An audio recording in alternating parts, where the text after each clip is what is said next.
साथियों, यदि आपने भी अपने हाथों की उंगलियों में कोई भी रत्न ये सोच करके धारण किया हुआ है कि वो आपके लिए सौभाग्य लेकर के आएगा, तो पुनर्विचार करने की आवश्यकता है, क्योंकि रिसर्च ये कहती है, अनुभव में भी हमने ये पाया है कि लगभग 50% लोगों ने गलत रत्न धारण किए हुए हैं। तो जागरूकता के लिए ही ये श्रृंखला हमने बनाई है।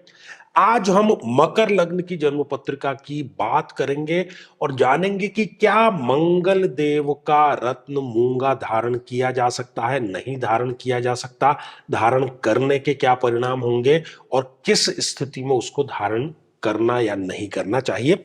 तो सबसे पहले तो आपको यही निवेदन हम करते हैं कि अपनी जन्म पत्रिका अपने समक्ष खोल करके रखें, क्योंकि अंतिम निर्णय आपको ही लेना है। दूसरा, आज कुंडली विश्लेषण में हम जानेंगे एक ऐसे प्रश्न को कि क्या मंगली जो जातक है वो नॉन मंगली जातक से प्रेम विवाह कर सकता है, क्या क्या उस मंगल दोष का कैंसिलेशन हो रहा है या नहीं। साथियों, कई वर्षों के जन्म पत्र का अध्ययन और लाखों कुंडलियों के अध्ययन के बाद हम ये कह सकते हैं कि यदि किसी की जन्म पत्रिका में शनि पीड़ित है तो उसको इस ग्रह की महादशा में इन 9 लक्षणों का, इन 9 कष्टों का, पीड़ाओं का अवश्य सामना करना पड़ता है। व्यक्ति कर्मचारियों, खासतौर पर 4th क्लास के एम्प्लॉय से सदैव परेशान ही रहता है। अपने ही परिवार का विरोध हर बार उसको सहन करना पड़ता है। शरीर के जोड़ों में गठिया का रोग बहुत युवा अवस्था में ही घर कर जाता है। पूरी की पूरी ये दशा इनके लिए मृत्यु तुल्य कष्ट लेकर के आती है और हर एक कार्य में इनके देरी अवश्य होती है। झूठे इल्जामों का इनको सामना करना पड़ता है। बदनामी के कारण इनका कई बार घर से निकलना दूभर हो जाता है और किसी केस में तो जेल योग तक का इनके समीकरण जरूर बनता है। व्यक्ति कई बार आलस्य के चलते आवश्यक कार्य को भी टालता चला जाता है। लेकिन साथियों, यदि आप भी इन सभी कष्टों से स्थायी और सटीक मुक्ति प्राप्त करना चाहते हैं तो उसका तरीका है इस ग्रह की महादशा मंत्र साधना दीक्षा, जो विशेष रूप से आपके नाम, आपकी जन्मतिथि के अकॉर्डिंग की जाएगी और गुरु दीक्षा के माध्यम से अभिमंत्रित माला भी आपको प्रदान की जाएगी, ताकि न केवल ये सारे कष्ट दूर हों बल्कि ये पूरी की पूरी महादशा आपके लिए शांतिदायक और सुख समृद्धिदायक साबित हो। तो मेरे बहुत ही प्रिय और बेहद सम्मानित साथियों, हृदय की असीम गहराइयों से अभिनंदन, बहुत बहुत हार्दिक स्वागत।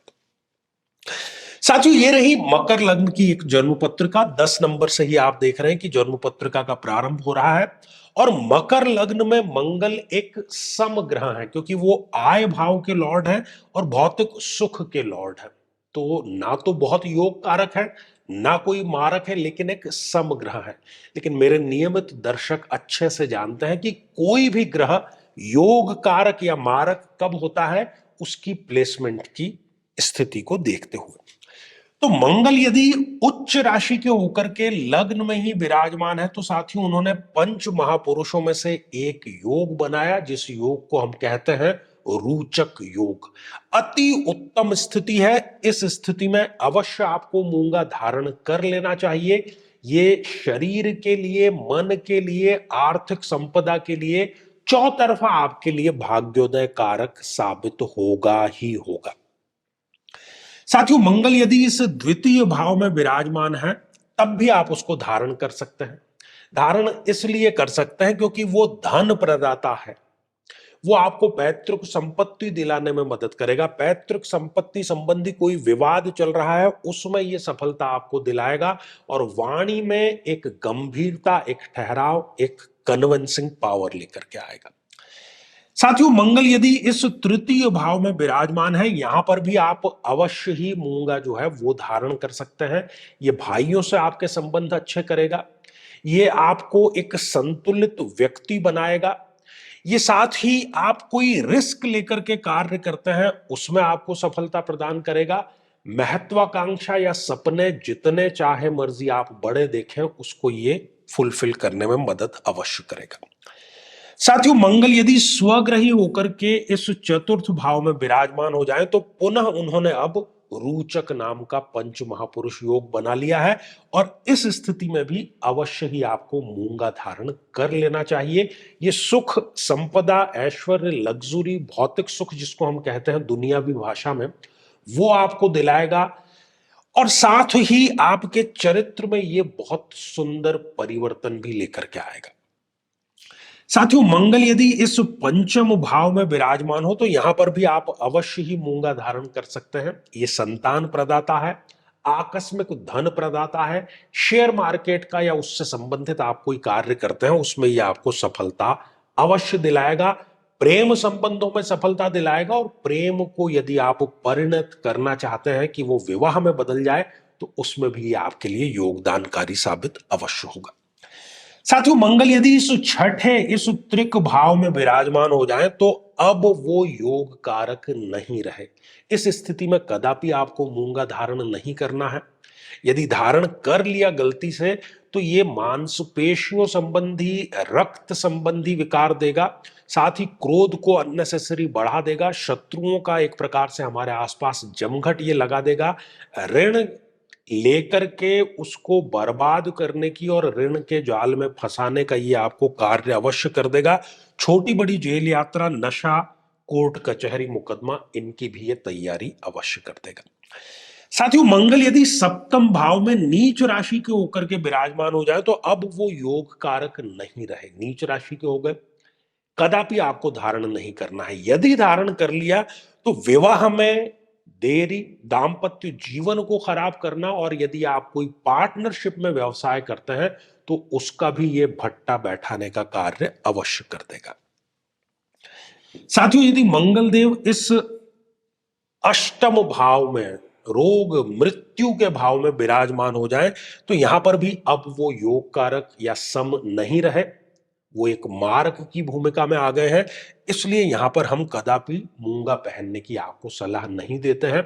ये पुराने पापों को सामने लेकर के आएगा, गड़े मुर्दों को उखाड़ना जिसे हम कहते हैं, ससुराल पक्ष से संबंध खराब करेगा, पेट, मूत्र संस्थान, आंतों से संबंधित समस्याएं ये देता है, रक्त विकार देता है, छोटी बड़ी जेल यात्रा, नशा, डिप्रेशन और अपमान। साथियों, मंगल यदि इस नवम भाव में विराजमान हो जाए तो यहां पर आप अवश्य ही मूंगा धारण करें। ये भाग्य के दरवाजे आपके लिए खोलेगा, कई अवसर आपके सामने खुल करके समक्ष आ जाएंगे और आध्यात्मिक फील्ड में भी आपको आगे बढ़ाने का कार्य करेगा। जितनी मीटिंग में आप जाते हैं उसमें ये सारा का सारा फ्रूट जो है वो अवश्य आपको दिलवाता है। साथियों, मंगल यदि इस दशम भाव में विराजमान हो जाए तो यहां पर भी अवश्य ही आप मूंगा धारण करें। ये पिता से संबंधों को बेहतर करेगा। आप कोई यदि ऐसा कार्य करते हैं जो पैतृक रूप से आपको पिता से मिला है, उसको आप शिखर पर ले जाते हैं जरूर इस संयोग की तरह, और अनुशासन जीवन में आता है, कर्मशील व्यक्ति बनता है और सफलता उसके कदम अवश्य चूमती है। साथियों, मंगल यदि स्वग्रही होकर के इस एकादश भाव में विराजमान हो जाए अवश्य ही आपको धारण कर लेना चाहिए।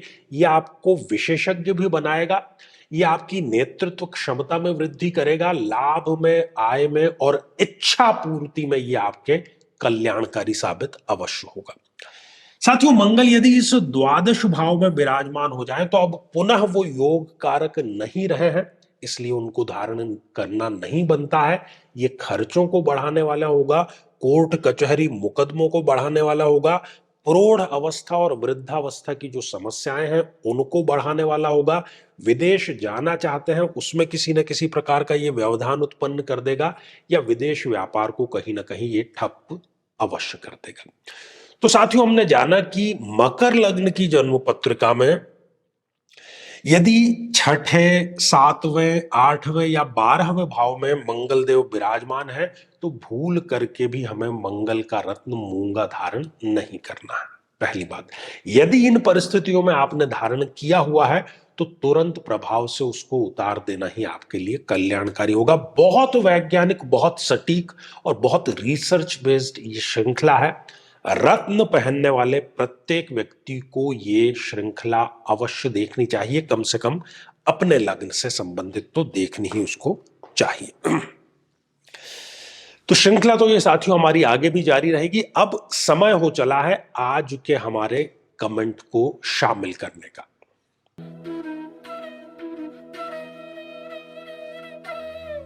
और साथियों आज का जो कमेंट है ये तनीषा टाक, इनका हम शामिल करने जा रहे हैं। नमस्ते आचार्य जी। तो तनीषा जी, आशीर्वाद हृदय की असीम गहराइयों से। मेरा आपसे ये प्रश्न है कि मैं प्रेम विवाह करना चाहती हूं, बहुत अच्छी सुंदर बात है, पर मैं मांगलिक हूं। मांगलिक लिखते हैं जबकि जो सही वर्ड है वो मंगली है। मंगल से मंगली होता है, मांगलिक का अर्थ होता है शुभ कार्य। ठीक है, आप मंगली हैं और लड़का नॉन मंगलिक है। क्या आप हमारी कुंडली मिलान करके बता सकते हैं क्या कि क्या ये विवाह पॉसिबल है? विवाह तो पॉसिबल हम कर लेते हैं, कुंडली मिल रही है या नहीं, ये मूल प्रश्न है। और क्या इस मंगल दोष का कोई सटीक उपाय है? बाकी ग्रजों लिखा है आपने, ग्रहों लिखना आप चाह रहे थे। बाकी ग्रहों की स्थिति देखते हुए क्या ये मैरिज की जा सकती है? तनीषा जी, 14 जून 2000 सुबह 6:36 शाहपुरा, जयपुर के निकट, राजस्थान। और जिनसे ये विवाह संपन्न करना चाहते हैं वो है गौरव जी, 26 मार्च 1998 रात के 12:35 अजमेर राजस्थान में इनका जन्म हुआ है। देखिए इन्होंने जो डिटेल प्रोवाइड की है और उसको जब हमने यहां पर देखा है तो तनीषा जी आपकी जो जन्म पत्रिका है वो है मिथुन लग्न की जन्म पत्रिका, और मंगल देव आपके लग्न में ही विराजमान है, एक मारक ग्रह है। सप्तम भाव को, विवाह को, दाम्पत्य जीवन के भाव को देखने का कार्य कर रहे हैं। मारक होकर के लग्न में, तो ये कष्ट प्रदान दाम्पत्य जीवन में करता है। अब कई बार मंगल दोष से व्यक्ति घबरा जाता है, सामने वाले की कुंडली में मंगल की क्या स्थिति है, इससे हम ये निर्णय लेते हैं कि वो निरस्त हो गया है या नहीं हुआ है। और गौरव जी की जो वृश्चिक लग्न की जन्म पत्रिका है उसमें लग्नेश मंगल है और इस पंचम भाव में विराजमान है, योग कारक है और लग्नेश है। और इनके किसी भी भाव, मान लीजिए कि इनके लग्न में, चतुर्थ में, सप्तम में, अष्टम या द्वादश कहीं पर राहु, सूर्य, शनि कोई पाप ग्रह होता तो ये दोष समाप्त हो जाता। तो कुल मिलाकर के इस कुंडली मिलान में मंगल दोष का निरस्तीकरण नहीं हो रहा है, इसलिए ये जो विवाह है ये किया जाना उचित नहीं है, चाहे फिर दूसरी चीजें मिल ही जाए या ना मिले, क्योंकि निरस्तीकरण के बाद में हम आगे बढ़ सकते हैं। ठीक है, तो तनीषा जी मैं समझता हूं कि आपको आपके प्रश्न का उत्तर जो है वो मिल गया होगा। साथियों, यदि आप भी चाहते हैं कि आपकी कुंडली का विश्लेषण नहीं बल्कि सूक्ष्म और वैज्ञानिक विश्लेषण हो, तो आगामी समय में मैं स्वयं इन शहरों में उपस्थित रहूंगा। आप समय लेकर के मिल सकते हैं या फिर टेलीफोनिक या वीडियो कॉल के माध्यम से भी आप जुड़ सकते हैं।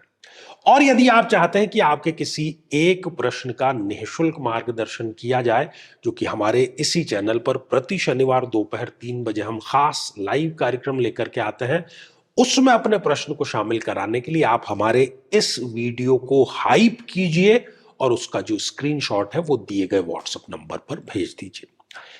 तो इसी मंगल कामना के साथ में कि आप सभी स्वस्थ, समृद्ध और शांतिपूर्वक जीवन व्यतीत करें।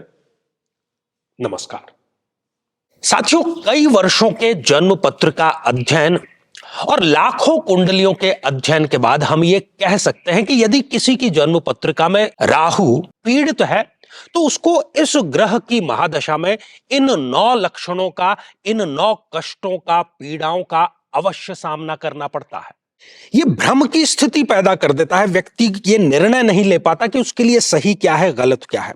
और यदि वो निर्णय ले भी लेता है तो वो निर्णय उसके लिए आत्मघाती साबित होता है।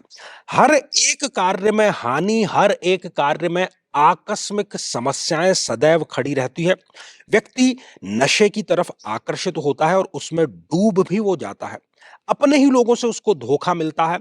विवाह के पश्चात विधवा या विधुर योग भी उसके निर्मित हो जाता है।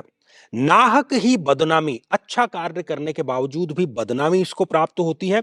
छोटी बड़ी जेल यात्रा का योग भी यहां पर निर्मित होता है और घर में सदैव गृह कलेश का वातावरण बना रहता है। लेकिन साथियों, यदि आप भी इन सभी कष्टों से स्थायी और सटीक मुक्ति प्राप्त करना चाहते हैं तो उसका तरीका है इस ग्रह की महादशा मंत्र साधना दीक्षा, जो विशेष रूप से आपके नाम, आपकी जन्मतिथि के अकॉर्डिंग की जाएगी। और गुरु दीक्षा के माध्यम से अभिमंत्रित माला भी आपको प्रदान की जाएगी, ताकि न केवल ये सारे कष्ट दूर हों, बल्कि ये पूरी की पूरी महादशा आपके लिए शांतिदायक और सुख समृद्धिदायक साबित हो। साथियों, कई वर्षों के जन्म पत्र का अध्ययन और लाखों कुंडलियों के अध्ययन के बाद हम ये कह सकते हैं कि यदि किसी की जन्म पत्रिका में केतु पीड़ित है तो उसको इस ग्रह की महादशा में इन 9 लक्षणों का, इन 9 कष्टों का, पीड़ाओं का अवश्य सामना करना पड़ता है।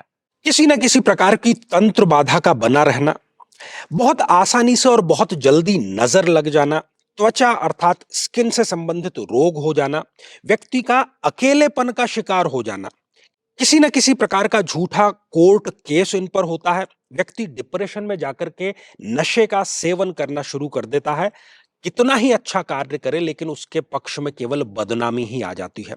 शत्रु जिधर देखो उधर नए नए पैतरे अपनाते रहते हैं और व्यक्ति घर में भी गृह कलेश का शिकार होता रहता है। लेकिन साथियों, यदि आप भी इन सभी कष्टों से स्थायी और सटीक मुक्ति प्राप्त करना चाहते हैं तो उसका तरीका है इस ग्रह की महादशा मंत्र साधना दीक्षा, जो विशेष रूप से आपके नाम, आपकी जन्मतिथि के अकॉर्डिंग की जाएगी। और गुरु दीक्षा के माध्यम से अभिमंत्रित माला भी आपको प्रदान की जाएगी, ताकि न केवल ये सारे कष्ट दूर हों, बल्कि ये पूरी की पूरी महादशा आपके लिए शांतिदायक और सुख समृद्धिदायक साबित हो।